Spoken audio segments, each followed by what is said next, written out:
My name is Francesco Viola. I'm the owner and founder of Luca Mariano Distillery.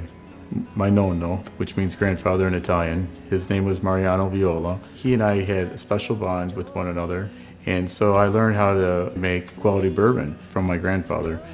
And I wanted to carry on my grandfather's legacy through my son. My son is Luca Mariano, and our product is, in my opinion, it's the best in the bourbon industry. About 9 years ago, I decided to bring out my grandfather's old still and to have some fun with it. And I invited some friends and neighbors over. We were having fun, we were taking shots off the still, having a good time. And one of my neighbors, he told me, hey, this is highly illegal. I asked my attorney, Matt, I said, hey, can you take a look into this? And I said, well, I don't have to look at it. Of course it's illegal. You can't distill liquor without a license. And so that's kind of was the genesis of, well, why don't you get me a license so we can make this legal? I think we actually got confirmation of the license on New Year's Eve. We did. In 2013. Just before. Did you celebrate? I did, for sure I celebrated. I mean, it was a great day. I mean, I was going to celebrate anyways. I think for me it was more relief than anything else that I actually did it right. And so we spent 4 years developing our recipes. After that, we decided to take it to Danville, Kentucky.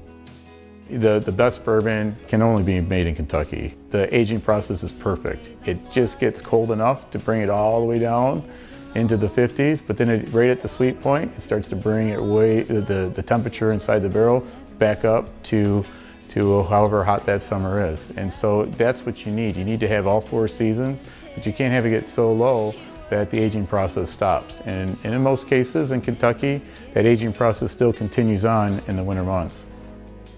In 2017, thanks to Dan Campbell, we found our future home for Luca Mariano Distillery, and it's amazing. I mean, there's some nice hills to it. William Crowe settled it. He developed it back in the 1700s. The home now that stands is the oldest stone home in Kentucky. It's a beautiful home, and we're renovating it now. We're going to bring it back to its original glory and have that be the centerpiece of our distillery.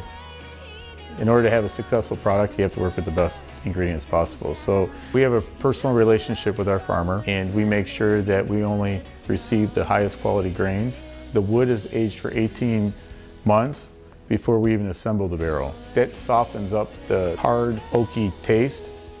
And when I tasted that first time, I mean, I bounced. I mean, I was jumping up and down and it was tasting so good. I mean, when you taste it, you'll see that we nailed it. Bruce Hudala, one of the smartest guys I know. He spent 2 years developing the bottling line for us. He did a fantastic job. Everything flowed perfectly. And to be able to bottle that first bottle, it felt like job completed. We made it, we did it. I mean, it was a lot of work that went into it. 9 years of development and aging and building. Thanks, Bruce. Our first customer was Contoro. He was there, right from the beginning when my family started coming from Italy. So, I mean, we go way back. The family has, there's a lot of deep ties there. They have the same passion and desire for quality and everything being as top-notch, just as we do. And everything was a perfect marriage for us. I mean, for this to be our first customer. And for us, what's important to me is always having good food, good drinks, good bourbon, great people, family and friends around with amazing music. And if you put all those things together, I mean, it's impossible not to have a good time. Kenny Fuller and I got to become really good friends, and we decided to start telling our distillery story through songwriting. We write the songs together.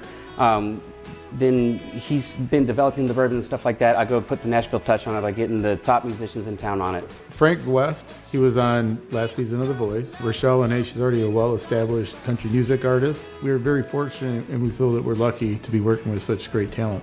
Going forward, it's just going to be nothing but great songs about life, about drinking and having a good time with people. It's a lifestyle.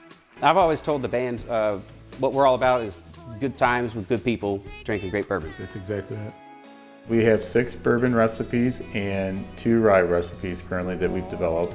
One of them that's coming up soon is the first female bourbon, Gianna Loren, that's named after my daughter. We also have a song that we wrote that talks about the bourbon and mentions my daughter in this song that we wrote.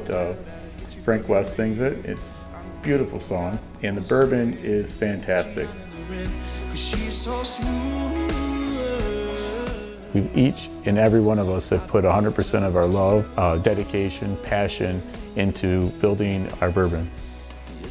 For me, it's our dream in a bottle, and we want it to be special for everyone that enjoys it.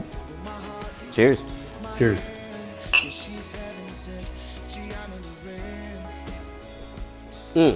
Gentani. Yeah, Gentani.